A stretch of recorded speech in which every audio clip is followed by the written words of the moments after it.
मेरो नाम चाहिँ जितबहादुर थारू, राप्ती सुनाई 6 चौबडी बाँके हैन। सर्वप्रथम त म धन्यवाद दिन चाहन्छु मेरो जन्मदिने आमा, जुन मलाई चाहिँ जन्म दिएर चाहिँ यो स्थानमा चाहिँ पुर्याउनु भयो। र धन्यवाद दिन चाहन्छु आफ्ना आदर्श, आफ्ना गुरु हाम्रो डाक्टर लेप्चेज्यू, त्यसै गरी हाम्रा समाज हुनुहुन्छ ग्रेट गुरु अशोक कुमार यादव, त्यसै गरी हाम्रो सुखराम, हाम्रो मुगुन सर र हाम्रो जाइटेन्सन विष्णु सर। यहाँको देनले गर्दा आज यो जितबहादुर यसरी स्टेजमा आएर बोलिरहेछ। उहाँहरूको देनले गर्दाखेरि, उहाँहरूको सपोर्टले गर्दाखेरि,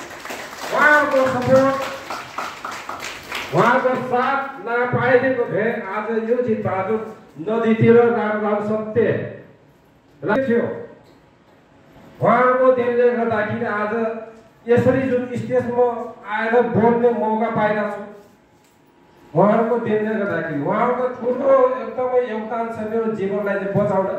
हाम्रो परिवारले भनेर गइसकेको कस्तो स्थितिमा गुज्रेको थिएँ, अहिले त्यो स्थिति हेर्दाखेरि त अहिले हामी यहाँ सामान्य हौँ, धेरै सामान्य। धेरै मान्छेको घरमा चाहिँ हामीसँग सबै थोक चाहिँ पूर्ति भएको छ, पुरा भएको छ। त्यो टाइममा अहिलेको कुरो होइन, लगभग त्यो टाइममा लगभग 2050 सालको कुरो हो। त्यो टाइममा सायद यहाँ धेरै बाल बच्चा पनि जन्मेको थिएन होला। त्यो टाइमको कुरो, यति दुःख पीडाको समय थियो त्यो बेला। ध्यान गर्न जानुहोस्, त्यो बेला 25-30 रुपियाँ मात्रै थियो। त्यो दिनदेखि दुःख पाएर पाएको मान्छे भएन। रिएक्सन आज हाम्रो लागि किन अनेक भएको छ त? किन हामी यसको बारेमा चाहिँ बुझ्न सकेका छैनौँ? त्यो चाहिँ हामी आफैमा चाहिँ सोध्नुपर्ने हुन्छ। किनकि अरूलाई गल्ती देखाउनु भन्दा आफूमै सबै गल्ती हेर्नुहोस्। यो स्टेजमा आउने धेरै पनि कारणहरू छ, धेरै गुरुहरूको सहायता छ हैन। र यो आउने यो ठाउँमा आउन धेरै मान्छेको के भन्छन् एउटा कहानी हुन्छ, एउटा आफ्नो व्यथा हुन्छ। त्यस्तै मेरो पनि एउटा व्यथा थियो। 2052 सालतिर पत्थरीको समस्या भयो। पत्थरीको समस्या भयो भने अब त्यो गाउँ साउर काटेर अलि यताउता उपचार गराइयो। त्यो टेन्सन दिन पनि लाग्दै गयो। त्यो बेला चाहिँ झारी मजुरी कम थियो।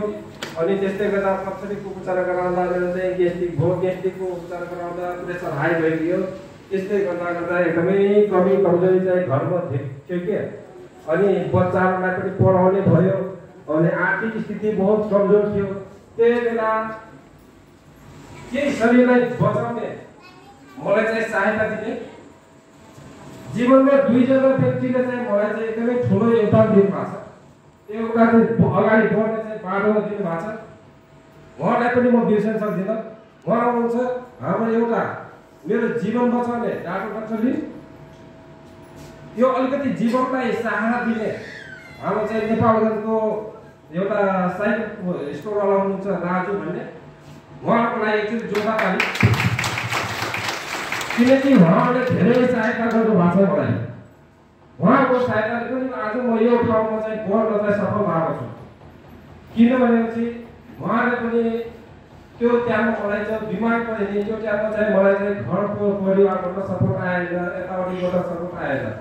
यो कसैले एउटा लैजाउन त्यसले उपचार गर्नु भनेर। तर उहाँहरूकोबाट चाहिँ सपोर्ट आयो मलाई। किनकि यो मान्छेमा के गुण छ भन्ने चाहिँ राजुले चाहिँ के भन्छ पसलमा गएर चाहिँ देख्यो के ममाथि। उसको पसलमा जाँदाखेरि साइकलको सानो एउटा के अरे उधारै किनेको थिएँ पैसा नदिएर। त्यो पनि कहाँ एउटा यो सिद्धिदाको हौकाराको भन्ने छ।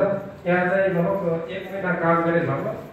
र त्यही घर काम गरेको पैसाले अझै लगभग 1200 भनेको थियो त्यो साइकललाई। आधा पैसा मात्रै थियो मसँग। त्यही उधारै ल्याएर त्यो साइकल एकचोटि बनाउन गएँ। र त्यो साइकल बनाएको मात्रै हेरेको होस्। ऊ अरूको साइकल बनाइरहेको थियो, त्यो साइकल कसरी बनाइरहेको छ त्यो मात्रै हेरेँ। र त्यही बिमारले गर्दाखेरि त्यो पसल खोल्न चाहिँ के अरे सहायता पुर्यायो। त्यहाँ हेर्न जाँदाखेरि टेन्सन साइकल बनाउन गएँ। अनि उसले साइकल बनाएको हेरेँ मैले। कि योसँग ग्राहक किन आइरहेछ, उसले ग्राहकलाई कसरी चाहिँ इम्प्रेस गरिरहेछ, त्यो मात्रै हेर्छ। त्यहाँ हेर्दाखेरि उसले चाहिँ एउटा पिन्चर बनाउन जाँदाखेरि पुरै सर्भिसिङ चाहिँ गरिदिने, पुरा साइकल चेक जाँच गरिदिने। त्यसरी चाहिँ उसकोसँग ग्राहकहरू धेरै आउँथे। त मेरो सोच भयो कि भैया मसँग त होइन आर्थिक स्थिति पनि छैन र के डक्टरले के भन्छ केही महिना चाहिँ काम नगरेस् पनि भनिरहेको छ, अब गर्ने क्या। त त्यही साइकल बनाएर चाहिँ त्यही साइकलमा यति सानो सानो झिझा दाउरा चाहिँ लगभग नेपालगञ्ज लगे 5 रुपियाँ 3 रुपियाँको बेच्थे। त्यति बेला 2 महिना बेचे 250 रुपियाँ मात्रै जम्मा भएको थियो। त्यही 250ले गर्दाखेरि पसल थापे, साइकलको सामान ल्याए र अरूलाई जस्तो जस्तो उसले राजुले चाहिँ के अरे अरू ग्राहकहरू इम्प्रेस गरायो, त्यस्तै त्यस्तै मैले पनि अरूलाई पनि अरूको साइकल बनाएर उनीहरूलाई पनि इम्प्रेस गरेँ। उनीहरूको साइकल बनाउँदै गर्दै क्रममा मसँग ग्राहकहरू टन्नै हुन लागे। एकचोटि बनाए पनि 6 महिनासम्म टिक्ने साइकल बनाइदिए। त्यही भएर ग्राहकहरू आए। त्यस्तै गर्दा गर्दा पछि आफ्नो जीवनलाई चाहिँ अलिकति सहायता उपचार गराउने चाहिँ मौका पाएँ मैले। त्यही क्रममा पनि अझै मेरो केही समस्याहरू अझै ग्रस्त हुँदै थियो। त्यतिमा किनकि मैले नेचुरल खाना, प्राकृतिक खाना चाहिँ भेटाएको थिएन क्या, सब केमिकल मात्रै थियो। औषधिले चाहिँ साइड इफेक्ट गरेको गरे र त्यही टाइममा अब ठ्याक्क पुल पनि बन्यो र दाइहरूले पनि सपोर्ट गरे र के भन्छ खोला पनि खोल्यो। त्यहाँ बुढी अब परिवार चाहिँ उहाँ खोलामा काम गर्न लगाएपछि म पसलमा त्यस्तै गर्दा गर्दा आफ्नो चाहिँ के अरे उपचार गर्ने चाहिँ मौका पाएँ मैले। मौका पाउँदाखेरि 2 वर्ष, 1 वर्ष लखनऊ, 1 वर्ष चाहिँ के अरे पहिला चाहिँ उपचार गराइयो यसले बर्बादबाट नसा सम्बन्धी औषधि खाद्य मात्रै के हुने नजरी फेरि त्यस्तै फेरि नथाल्नु। लगभग 1 महिनामा 4 हप्ता हुँदै 4 हप्ता मैले लगभग 1 हप्तामा लगभग 10,000 रुपियाँ लगिरहेको थियो। त्यो पनि भाड थी। अब हेर्नुहोस् 4 हप्ता कति भयो, 40,000 रुपियाँ त्यही भएको भाड थिए। नेपाली कति भएको 64,000 रुपियाँ। त्यो ऋण अझसम्म मैले तिरेको सकेको थिएन। आज 3 वर्ष भयो डिएक्सनको कमाइले नै त्यो ऋणलाई चाहिँ बन्द गरेँ मैले। बन्द गरेँ त्यहाँदेखि गुम्कायो डिएक्सनले बिस्तारै बिस्तारै एकदमै। भनेपछि आज डिएक्सनलाई हामी सामान्य मान्यौँ। फेरि पनि म धन्यवाद दिन्छु हाम्रो चाहिँ रामकुमार नानी। उहाँ चाहिँ सुरुमा डिएक्सनमा चाहिँ टेन्सन जोइन हुँदाखेरि उहाँ रुपैयाँ गर्दाखेरि यस्तै प्रोग्राम चाहिँ हाम्रो चाहिँ नरेन्द्र टिभी सरको चाहिँ चलेको थियो। त्यही बेला ठिक जोइनिङ गर्दाखेरि उहाँ भन्नु कि दाइ चाहिँ यो लामो समयसम्म खानुपर्छ, तपाईँ चाहिँ हामीसँग हिँड्नुहोस्, हामी चाहिँ बारम्बार दिन सक्दैन भनेर। त्यो टाइममा यो टाउको 2 टुक्रा हुने यस्तो दुखी थियो, एकदमै दुखाइ बढी। त्यहाँ जाँदाखेरि 3-4 घन्टाको प्रोग्राम थियो। जोइन गरेर सामान लिएर त्यहाँ बसेको थियो र के भन्छ प्रोग्राम चालु भयो। त्यो टाइममा मलाई कस्तो लाग्यो भने यो केटीले आज मलाई फसाइ, उसले मलाई बर्बाद गरेर छाड्थ्यो। यसको चाहिँ फेला केही पनि बुझेको थिएन कतै। त्यही भएर मलाई चाहिँ त्यस्तो एकदमै निक लागेर भागो जस्तो चाहिँ भइरहेको थियो। त नरेन्द्र त्रिवेदी सरले चाहिँ आफ्नो कुरा चाहिँ गरिराख्नु भएको छ, तर चोट यतातिर लागिरहेको थियो। किन गर्ने चोट लाग्यो भनेपछि जुन समस्या उहाँको थियो त्यही समस्या चाहिँ यतातिरको उहाँको कुराले गर्दाखेरि आज यो चिज बहादुर यसरी चाहिँ बदलिएको छ। उहाँको कुरा किनकि यहाँ जति पनि आउनु भएको छ कोही पनि मेरो समस्या छैन भन्ने मान्छे छैन। धेरैजनाको समस्या छ, केही न केही पक्कै पनि समस्या लिएर आएका छौँ। आज यही एउटा कुराले अब हजुरको जीवन बदलिन्छ भनेपछि धेरै ठुलो योगदान थियो। त्यही भएर सकेसम्म हामी चाहिँ आफ्नो जीवनलाई परिवर्तन गर्नुपर्छ र जो गुरुहरूले सिकाइराख्नु छ त्यो चाहिँ गर्दै जानुहोस्।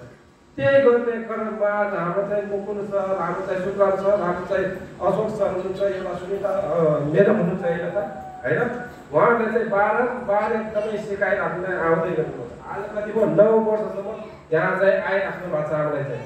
र सुब्राम सर चाहिँ हाम्रो चाहिँ रात र दिन एकदमै अहिले डिग्री भन्नुहुन्छ भनेपछि म पनि के भन्छ हाम्रो के अरे सायद उहाँको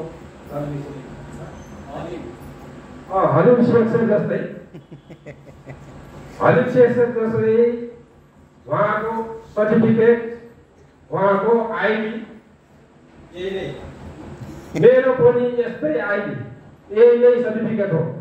पढाइको 0 छोडेको 0। त्यो चाहिँ अब सोध्नुहोस् खाने लाउन त कठिन थियो भनेपछि पढाइ कहिले हुने, त सर्टिफिकेट यही हो। यही बुझ्नु पऱ्यो कि हामी चाहिँ एउटा विश्वविद्यालयमा छौँ। आज त्यही पढाइले गर्दाखेरि एक्लै इङ्ग्लिसमा फर्म भरिन्छ, एक्लै कसैको सपोर्ट लिन्छ। स्कुल गएका मान्छे पनि अहिले चाहिँ सपोर्ट लिएर बसेर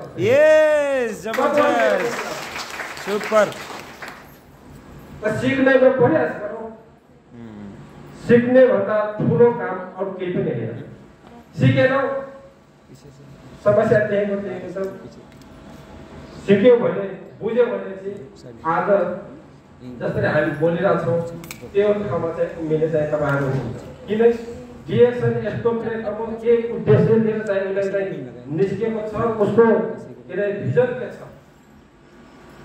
उसले सिधै भनिरहेछ कि भैया 3टा चिजलाई तपाईँहरूले तलाक दिनुहोस्, बिमारी, गरिबी, बेरोजगारी। यही 3टा चिजलाई तलाक दिँदै आउनु भयो भनेपछि तपाईँको जीवन हेर्नुहोस् कहाँबाट कहाँ पुग्छ, कहाँबाट कहाँ पुग्छ। त्यो दिन याद गर्नु होला हामी चाहिँ कुन अवस्थामा हुन्छौँ र कस्तो समय चाहिँ हुन्छ हामीसँग। त्यो दुःखका दिन आज मसँग गए कि गएन हेर्नुहोस् है, गए। अझ डिएक्सनकै कमाइले खासै म त केही पनि प्रगति गर्न सकेका छैन। पहिलेकै दिन चाहिँ धेरै थियो मसँग, त्यही दिन चाहिँ बराबर गरेको छु र जुन अहिलेको इन्कम भइरहेछ म आफ्नो 3-4 जनाको टिभी चाहिँ गरेर टन्नै खाइरहेको छु। ओ क्या बात है, जबरदस्त। पैसाको मुख हेर्दिनँ, पैसाको मुख हेर्नेको मान्छेको चाहिँ कालो हुने रहेछ कि कालो हुन्छ मुख। कसरी भन्नु, पैसा कन्जुसी गरी बचाउने मान्छेको बिमारीले पुरै टन्नै भर्या हुन्छ त्यहाँ। एक दिन के गर्छ मुख पनि कालो, पैसा पनि हुँदैन। भनेपछि हामी पैसा कमाउने नकमाउने भने होइन, तर यो विचारलाई पनि ख्याल गर्नुहोस्। यसलाई राम्रो खाना दिनुहोस्। त्यो राम्रो खाना आज हाम्रो डिएक्सन मात्रै छ। एकचोटि ज्ञान गर्नको लागि खाना दुनियाँको यस्तो खाना आज योभन्दा ठुलो खाना मैले देखेको थिएँ। यही खाना खाएर आज हाम्रो शरीरलाई चाहिँ एकदमै जिउने एउटा बाटो बनिरहेको छ र मान सम्मान मिलिरहेको छ। आखिर यही खानाहरू बजारमा खाइरहेको छौँ। एउटा टुथपेस्ट पनि गएको छ, एउटा कति खान्छौँ होइन। टुथपेस्टको एउटा मात्रै फाइदा भनिदिनुहोस्, एउटा मात्रै बजारको टुथपेस्टको फाइदा भन्नुहोस्। जीवनमा मैले आफ्नो जति सम्पत्ति कमाएको छु सबै नाम गरिदिन्छु छैन, सबै नाम गरिदिन्छु, तर बजारको एउटा मात्रै फाइदा भन्नुहोस् टुथपेस्टको। डिएक्सनको एउटा मात्रै टुथपेस्ट बजाउनुहोस्, तपाईँलाई यो स्टार मिल्छ। यो जबरदस्त भनेपछि सामान्य टुथपेस्ट स्याम्पिङ नखानुहोस्। एउटा घरको डाक्टर हो यो, एउटा सानो होइन, ठुलै घरको डाक्टर। 5-6 जनाको परिवार छ, त्यो परिवारलाई सहायता गरिरहेको छ। क्या बात है, ताली ताली कमान। त्यही भएर यसलाई सामान्य बनाउनुहोस्, किनकि जीवन त्यस्तै बदलिँदैन। त्यो जीवनलाई पनि सही ठाउँ ल्याउनको लागि हामीले के गर्नु पर्यो, राम्रो बाटो, राम्रो खाना हेर्नु पर्यो। बजारमा हेर्नु भनेपछि त्यहाँको कुनै पनि सामान अथवा खानाहरू तपाईँको शुद्ध छैन। अहिले प्रेसर, सुगर, क्यान्सर जस्ता चिज किन स्थितिले सिकेका छ त्यहाँ हामीले कहिले सोचेका छौँ? कहिले पनि सोचेका छैनौँ त्यो कुरा। किनकि बजारकै टुथपेस्ट बता हामीले आफ्नोलाई क्यान्सर भित्राइरहेछ अहिले। यस क्यान्सर भित्राइरहेछ। अहिले यहाँ धेरै धर्म जातिका छौँ हामीले। आफ्नो आफ्नो धर्मलाई चाहिँ यहाँ पुजिरहेछौँ, बलिदिरहेको छौँ। भगवान्लाई यता भन्छ यातना दिइरहेको छौँ भने भगवान् मलाई बचा, यताउता बचा। भगवान् आउने एउटा छैन। भगवान् स्वयं आफ्नै भित्र हेर्नुहोस्। यस यही हेर्नु। करेक्ट। जुन भनिन्छ आत्मविश्वास त्यही भगवान् हो। अरे विश्वास छ भने चाहिँ सब छ। विश्वासै गर्नु भने चाहिँ के छ? जीवन बदल्नु छ भने चाहिँ हामीले एउटै ठाउँमा निर्णय लिएर बस्नु। जुन समस्या ठुलो हुन्छ हामीसँग त्यही समस्यालाई समाधान बसिरहेको छ। आज हेर्नुहुन्छ भने चाहिँ हामीसँग एकजना महिला जुन दुईटै मिलेर ड्यामेज भएर चाहिँ आइसक्नु भएको छ। उहाँको जीवन बचाउनमा सफल पनि भएको छ। क्या बात है, ताली जबरदस्त। उहाँकै मुखबाट अलिकति दुई चार शब्द चाहिँ उहाँकै मुखबाट चाहिँ सुन्न चाहिरहेको छु। यस यस बिल्कुल बिल्कुल यस। सुनिता नानीहरु चाहिँ एकछिन आउनु। यस आउनुहोस् त, जोरदार तालीले स्वागत गरौँ। कम अन। यस ताली ताली ताली ताली ताली ताली ताली ताली। यस यस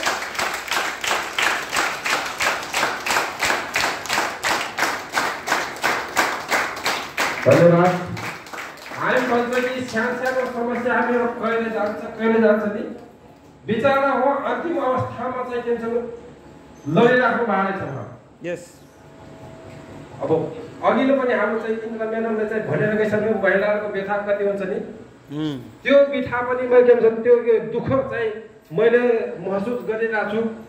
र धेरै अब हामी पुरुष साथीहरू पनि दुःख नमान्नु होला, किनकि धेरै सुरु के पुरुष साथीहरू पनि धेरै महिलालाई चाहिँ यातना दिएको पनि छ, देखेका पनि छौँ होइन। किनकि उहाँहरूलाई चाहिँ एकदमै सपोर्ट गर्ने चाहिँ एकदमै भयङ्कर जरुरी छ। किनकि उहाँहरू जस्तो दुःखमा बसेका महिलाहरू हामी पुरुष हुँदैनौँ के हुँदै हुँदैन। अब सायद मेरो एउटा दुईवटा कुराले सायद पुरुषहरूलाई अलिकति दुःख पनि लाग्ला, त्यो दुःख नमान्दैन होला। किनकि हामी आदतै यस्तै छ। जहाँ पनि म देखिरहेको छु अब कोही रक्सी खानेवाला, कोही जहाँ रक्सी चुरोट खानेवाला होइन, उनीहरू चाहिँ टाइममा चाहिँ हामीलाई खाना दिएनन्, हामीलाई चाहिँ केही गराएन भने चाहिँ हामीलाई यस्तो यातना हुन्छ नि। उहाँ त्यस्तो दुःख गरेर चाहिँ बसेका महिला अहिले लोग्नेले चाहिँ वास्ता गरिराख्नु भएको छैन। उहाँकै कमाइमा चाहिँ बाँचिरहेको थियो पहिला। अहिले जब दुइटै मिलेर फेल हो उहाँलाई चाहिँ के गरे धिक्कार दिए। अहिले डिएक्सनको एउटा जिएल एउटा मोडिदियोस् एउटा बलिया कपी थुप्रै गर्दाखेरि पिसाब कति पनि खोलेको महिला आज 3-4 चोटि पिसाब खोलिरहेको छ। 3-4 चोटि आफ्नै मुखले चाहिँ भन्नु त के यसो फाइदा भएको छ उहाँलाई चाहिँ। यस बताउनु। माइक दिनु। माइक माइक माइकमा हेलो नमस्कार सबैलाई। अलि नजिकबाट।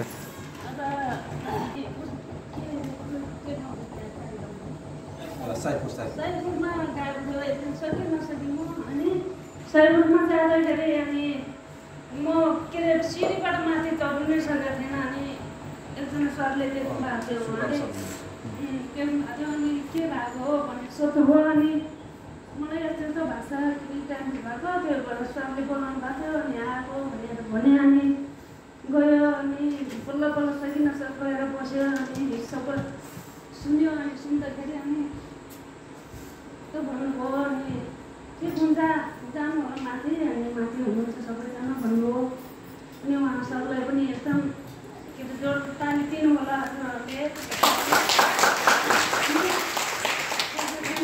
अनि त्यहाँबाट म बस्यो। अनि बेलुका घर फर्केर मेरो यस्तो घरको कुराहरू भनौँ भने अब के भन्नु, अहिले सासू ससुरलाई पनि मैले अब यसमा जानु औषधि खानु दबाई खानु यो खानुहरू चाहिँ राम्रो हुन्छ अरे सबै भन्दाखेरि अझै पनि उहाँहरूले पत्याउनु भएको छैन घरमा।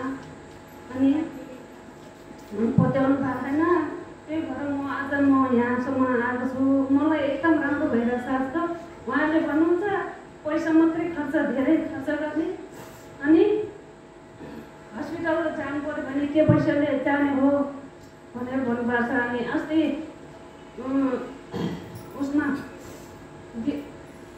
बुधबारको दिन म डायलिसिस गरेर अन्त दिदीले तरकारी धेरै पिरो बनाउनु भएछ अनि त्यो तरकारी खाएर हेऱ्यो अलिकति भाषामा अनि धेरै म फटर भयो पसिना आयो त्यसरी मकै जतिको भयो अनि त्यहाँबाट त अनि बाहिर गएर शीतलमा के अरे हावा यस्तै पङ्गोको हावा खायो अनि पानी हाल्यो त्यहाँबाट अलिक ठिक भयो अनि भोलिपल्ट सर आउनुभयो उहाँ अनि सर आउनु भएर अनि जाउँ त तिम्रो भान्जा घर जाउँ नानी भन्नुभयो अनि गयो गएर आयो अनि त्यहाँबाट त झन् बत्ती थिएन गाह्रो भयो त्यो त्यहाँबाट दिसै नलाग्ने अनि गाह्रो भयो मलाई अनि त्यहाँबाट बत्ती पनि छैन बत्ती भएको भए त बाघ लिनु भएको भए मलाई ठिक हुन्थ्यो बाघ लिनु पाएन 2 दिनसम्म बत्ती नआएर अनि गाह्रो भयो अनि रातभरि बस्नु बस्यो अनि बिहान जानै सकेन फेरि आइतबारको दिन बजार